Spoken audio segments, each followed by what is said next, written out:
to you. It's Groundhog's Day, and Punxsutawney Phil did not see his shadow. There's only going to be, I guess, 6 more weeks of winter, maybe, I think. Is that it? It's a short time. But winter's coming to a quick close, according to Punxsutawney Phil.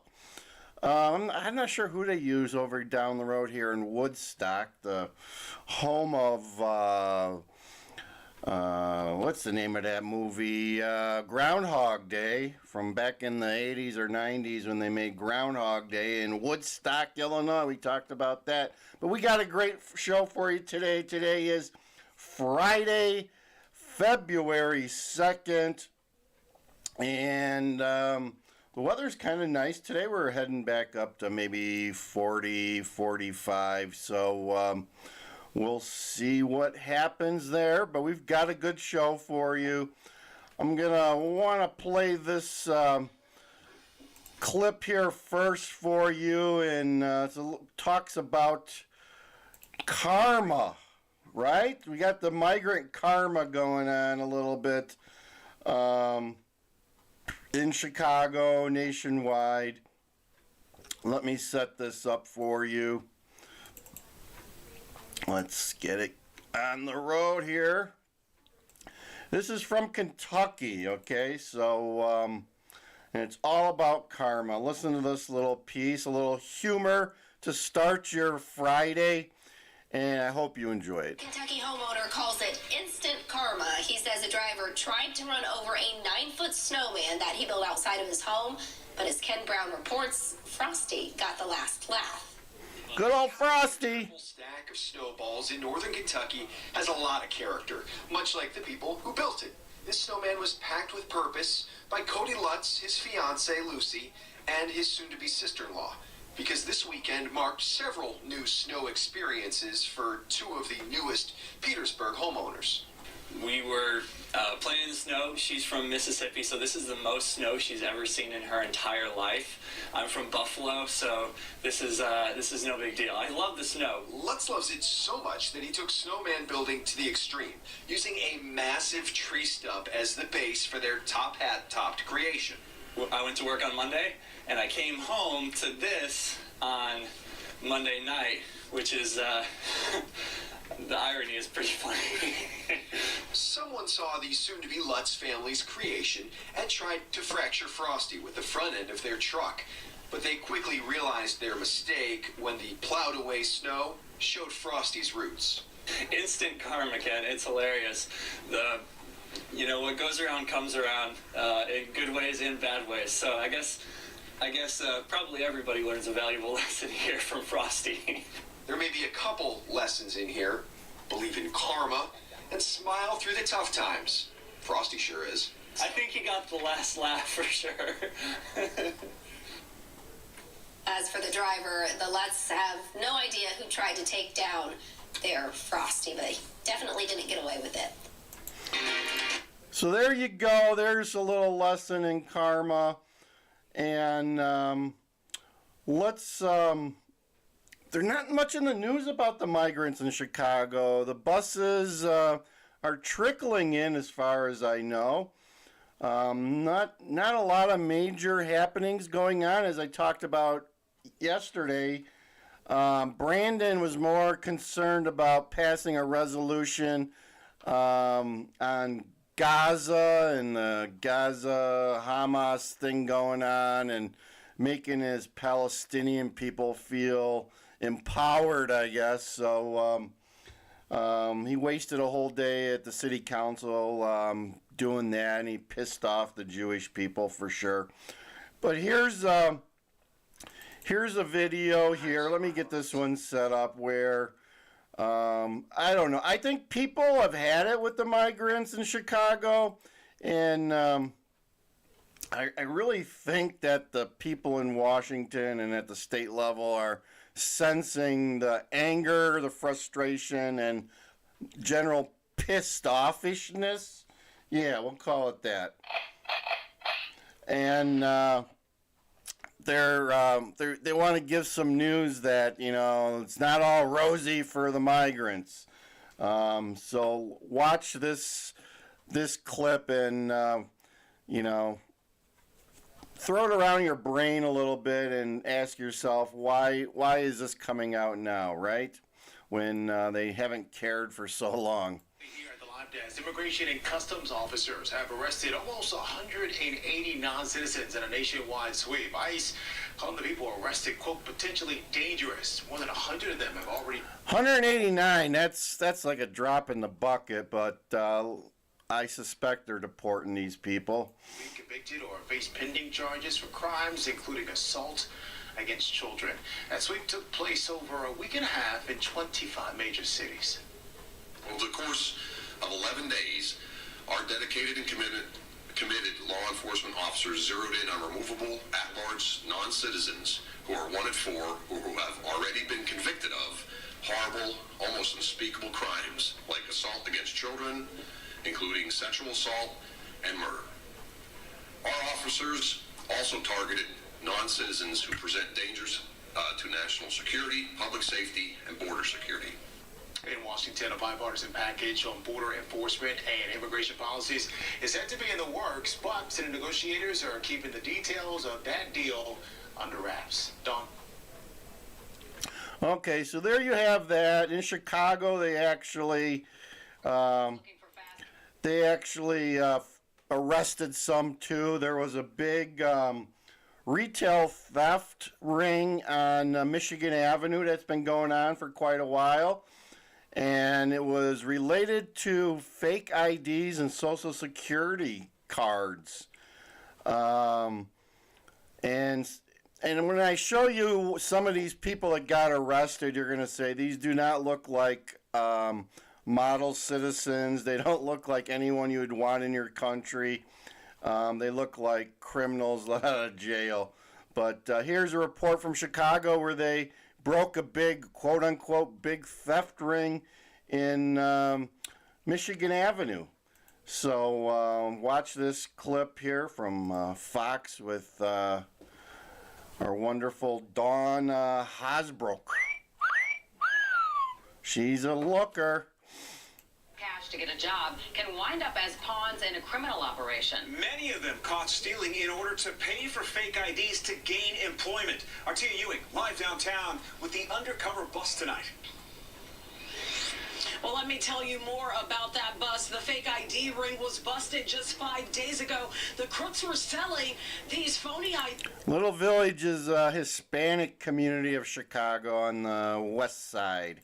For $150 each. It was all uncovered inside of a Little Village home, and once investigators were inside, they also uncovered $7,200 in cash and what they believed to be meth. This is where the investigation started. This is Michigan Avenue, the best shopping district in Chicago, which has a vacancy rate of 30% right now for some reason. Migrants being arrested repeatedly on the Mag Mile for retail theft, and once they were interviewed, they explained why. They were then being able to either buy or trade for Social Security numbers, cards, or American Permanent Residency cards. And this story we're getting over and over again. This is what the migrants were bartering for, fake IDs, in order to secure employment. And then the vast majority of them are released. Nearly 500 fake IDs were uncovered, Social Security cards, driver's licenses, and American Permanent Residency cards. A ledger was found keeping track of their crimes and wads of cash. These are the three. There you go, folks. These look like fine, outstanding citizens that we want in our country forever, right? Look at that. Just gander at these beautiful people. This is what's down the street from your house looking to be knocking on your door and taking all your stuff next. Oh my God. This is as expected, I guess. This is expected. U.S. citizens from Mexico arrested and charged: Facundo Donato Mences Garcia, Francisco Javier Otero Rosas, and Kenneth Harith Uloa Rodriguez. The Cook County Sheriff's Office says this shows migrants at the end of the year stole over $40,000 in...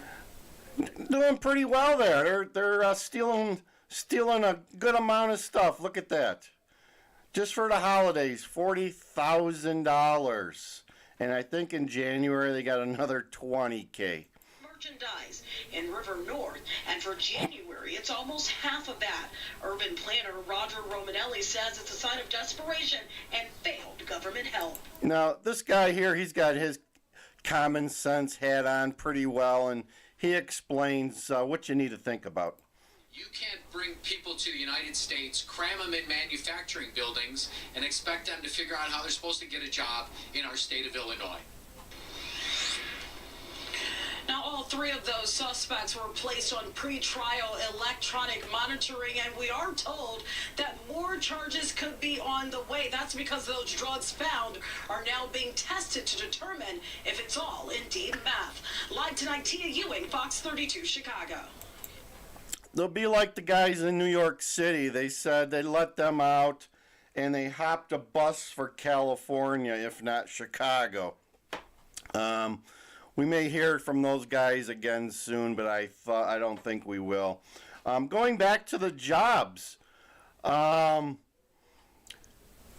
job, there's not a lot of jobs here, and every time I turn around in the news here, I'm hearing about another large company laying off. UPS, you know, the big guys in the brown trucks, they're laying off 12,000 employees this sometime early this year.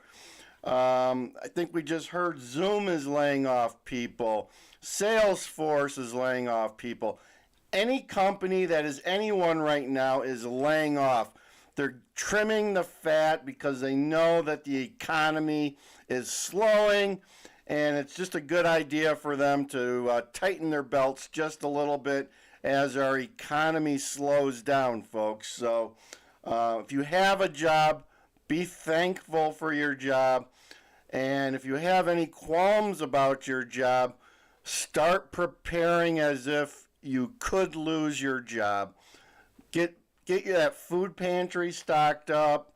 Get that emergency fund stocked up, and add some dollars to that emergency fund, and start doing the things that you should do to be prepared if you have to go for a period of time without your job. Don't sit there thinking just because me and my husband both have our jobs, nothing's going to happen. I'm here to tell you things will happen. And I think I saw a report about 3 weeks ago that said 40% of all companies that were polled plan on layoffs in 2024. So just a little word to the wise. Companies don't think about their employees anymore, folks. It's all about the dollar and the bottom line. So you are nothing more than a pawn to them, much like these migrants are a pawn to our government. So there's a little word to the wise, and I hope you guys heed that and take some action. And get some money stacked away, and maybe at the very least you get yourself some of this. I'm not giving financial advice, but I advocate owning some of this stuff because I really think our economy's not doing all that well. So let me show you one more humor channel here for you. You want to check out this girl's channel on YouTube. Her name is Ugg Madison, and let me cue this up for you. I got there at 11:20 and paid $13 for the all-you-can-eat buffet. The food was amazing. I was having so much fun until she tried to bring me my check.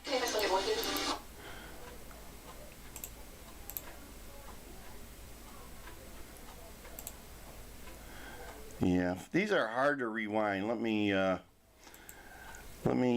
get this going, then we'll jump in on it. There's a young girl. She's pretty funny. She's got some funny clips out there. Check out her channel. And they're all kind of got the basic same theme.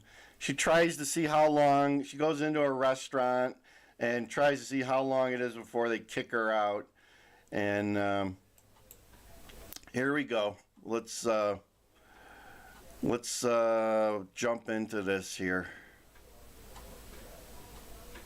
Eat anything else because his boss was mad that I'm eating so much. I paid $13 and stayed 4.5 hours. I got to stay the entire lunchtime. It's a close call, but I think I did get my $13 worth. Best day ever. I got there at 11:20 and paid $13 for the all-you-can-eat buffet. The food was amazing. I was having so much fun until she tried to bring me my check. The only thing I'm checking out is another plate at the buffet. I've only had 6 plates of food and I wanted ice cream, but it was completely frozen. You get charged $2 if you don't finish your ice cream, but I already paid $13. I don't have $2 to spare. I went up to get more food, but when I came back to my table, everything was gone. My waitress said she's sorry, but she brought me a refill and I continued to fill up my tummy with cookies and shrimp. It's almost time for dinner. I tried to get dinner food, then this happened.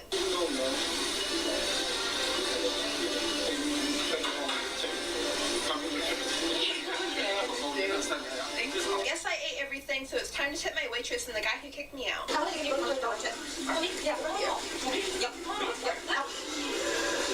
He said I can sit in the restaurant as long as I want. I just can't eat anything else because his boss was mad that I'm eating so much. I paid $13 and stayed 4.5 hours. I got to... There you go. Ugg Madison. Check out this girl's channel. It's mostly short. She does some pretty off-the-wall stuff. You won't believe it. You won't believe some of the stuff that she does. I think I'm going to end there. Hope you guys enjoyed the show. Not much going on in the migrant crisis today. Hopefully today, as the weekend comes, we'll get some more action. Governor Abbott just is not sending any new buses as far as we can tell. And Brandon is in hiding and dealing with the Palestine resolution that he wanted to pass, and who knows what else. As he's just like a person with a huge credit card debt. He doesn't want to think about all the money he's spending that he doesn't have, and how the government's not going to give him any. So this story's only going to get worse. I'm guaranteeing you that they're looking to find some way to get these people working. And as I told you, I mean, even for the basic American, the middle class, working class, jobs are getting tough, folks. Companies are tightening their belts. It's not the time to be looking for a job, no matter who you are and what skills you have. So, well, it's going to get worse. I tell you, it's going to get worse. It's not going to get any better here in Chicago. And, hey, winter over in 6 weeks, according to the groundhog. All right, hang in there. Talk to you later. DJ Wonder Chrissy. And as always, God bless Donald Trump.